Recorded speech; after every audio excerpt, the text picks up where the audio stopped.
Okay, guys, well, this is what it is. So we're going to do that remotely. So I'm going to talk about 2 points. I remember we worked on 1 point, and today I'm going to show you how to use 2-point perspective. 2-point perspective is something that we use a lot more than 1 point.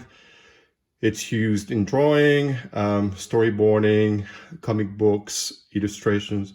I mean, all kinds of different stuff. So you're going to open your assignment. It's called, you'll find it on Canvas. It's called Art 101 Drawing 2-Point Perspective.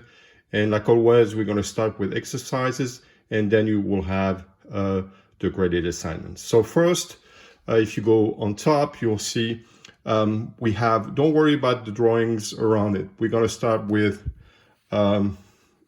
first the horizontal line. Okay, it's a little hard to draw with one hand and hold my camera from the other, but I guess I'll get better at this. This is vanishing point. Sorry. This is the horizontal line, HL, and we're going to place 2 vanishing points. So VP1 and VP2, vanishing point 1, vanishing point 2. Then we're going to start with the cube in the center. So you're going to draw the 3 dimension right here. Of course, use your ruler. I'm just doing it free-handed because I got one hand to work from and with. So 3 dimension, the center, and then I'm going to connect like we always do, vanishing point 1. And then I'm going to go to vanishing point 2, and I'm going to start my cube visually right here. And then I'm going to go over those lines. That way you can see it better. Okay. So now I have 1 cube. That could be a building, for instance, and it's, you know that, but it's on the horizontal line, HL. Another name for that, another terminology for that would be eye level. Okay. So this is eye level, and that's a cube resting on the ground. Again, it could be a building, it could be anything. So just for the ease of the demonstration, we got to pile up those 3 cubes. I'm going to go up right here. That's going to be my true dimension.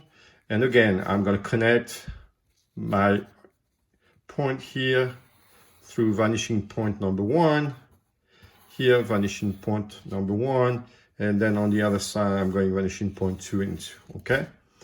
So far, so good. It's pretty easy, pretty straightforward.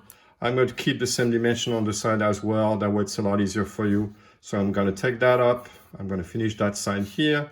I'm going to take this up. I'm going to finish that side here.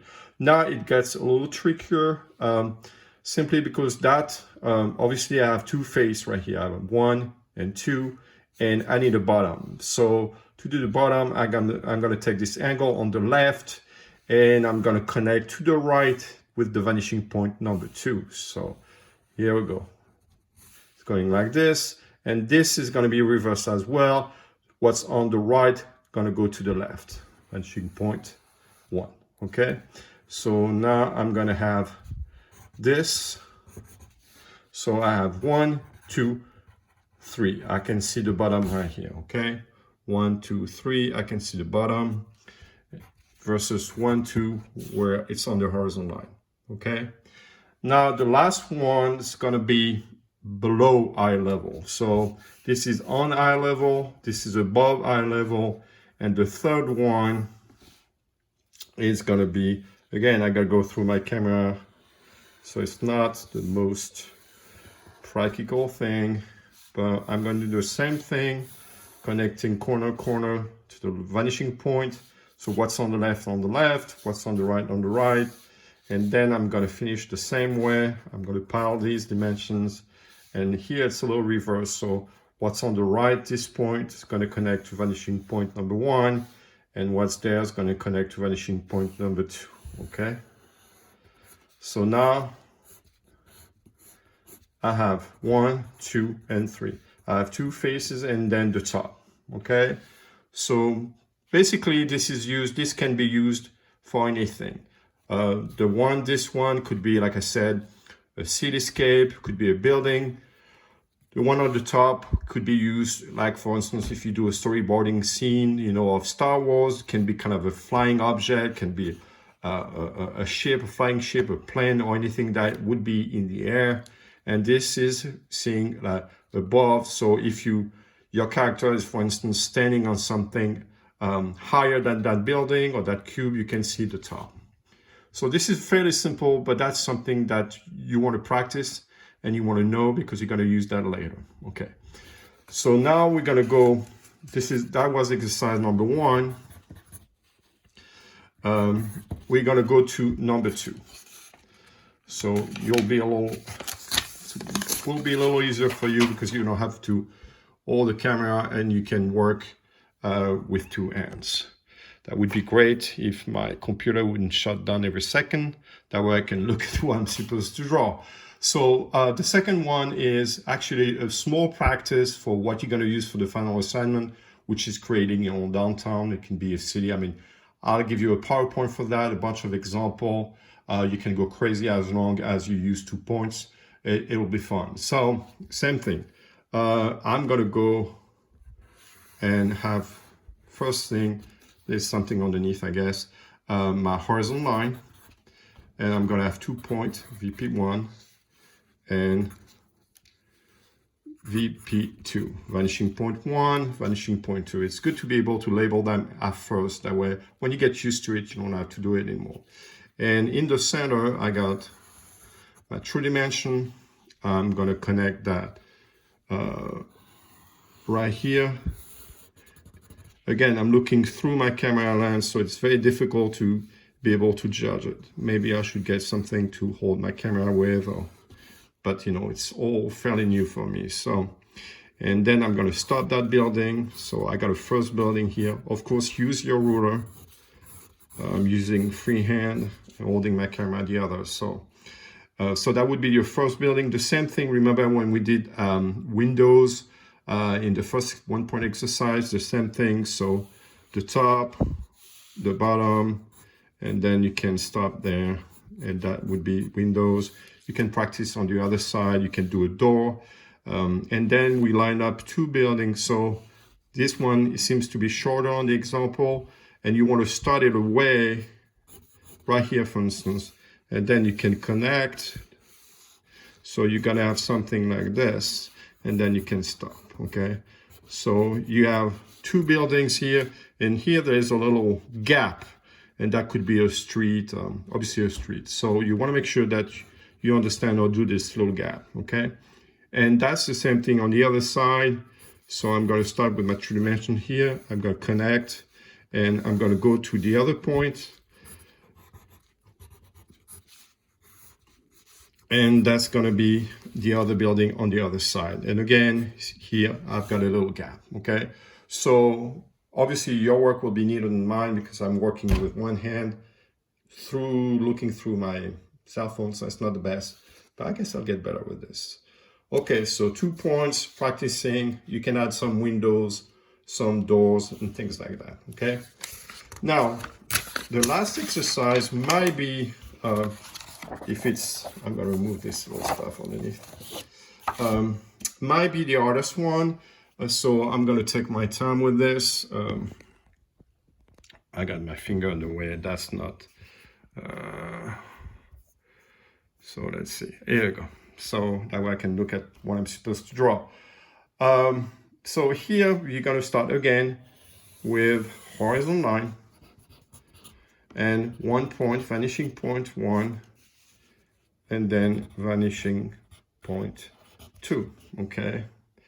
And then basically you want to start with the corner. We're not creating a box like we did with 1 point. What we're really creating is a corner of a room. So you want to start by putting in the center the line that would be the corner. And then you're going to take this through the vanishing point number 2, and on the other side to the vanishing point number 1. Okay, so if I go, I don't know why it's getting out of focus, and then if I go here, if I go above and below and go make those lines bolder for you, you can see that I have created an angle, basically kind of a corner of a room, and that's how you start, okay? After that, you're going to use what we learned in 1 point perspective when we were doing the bedroom. It's pretty much the same principle. So in other words, you want to start, the easiest way to start this, for instance, if you look at the example, you have a piece of furniture, some kind with 2 shelves, and you have books on there and whatnot. So you want to try to start by putting this on the floor, remember, where you want it to stand. So this is where this piece of furniture is going to stand, okay? By doing that, you're going to avoid a lot of mistakes. Then the only thing you have to do is take that up, okay? So you're going to take this up, it's going to create your side, and then you're going to take, again, it's pretty difficult to draw with one and holding the other thing. So I'm going to have the top here, and then here I can start that, and here the same way, okay? So now, as you can see, that's a little off, but as you can see, I have the box. Basically, that's going to be my piece of furniture that sits on the floor, okay? And everything else follows the same principle. The windows, we've done this before. Line on top, bottom line using the vanishing point, and these lines are always parallel, okay?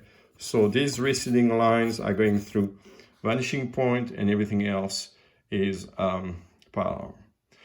So that's it for now. I'm gonna have to find some kind of system to hold that camera, because working with one hand when I'm holding a camera from the other one with the other one is not the best. But I hope this helps. And then I'll have also PowerPoints. And then remember, you can always use emails and email me with any questions. When you email, please make sure that every time you email me, I have your name on the email, but I don't have the class number, the class section, which makes it somewhat confusing for me. Remember, I got 80 students to deal with, so that would be great. And then also, if you make sure that you have all your questions in one email, that way you're not sending like 20 emails for one assignment, because I will be quite overwhelmed. All right, I hope that works, and I hope this helps. I don't know if I can find some way to hold that cell phone of mine. That way I can use 2 hands, and it will be a lot neater. I'm going to look in Amazon if there's something like that. If you know of something I can buy, my cell phone is an iPhone. If you know anything I can use to hold the camera while I'm working, that would be great. All right, guys, I'll talk to you later. Hope everything is okay, and remember, stay safe.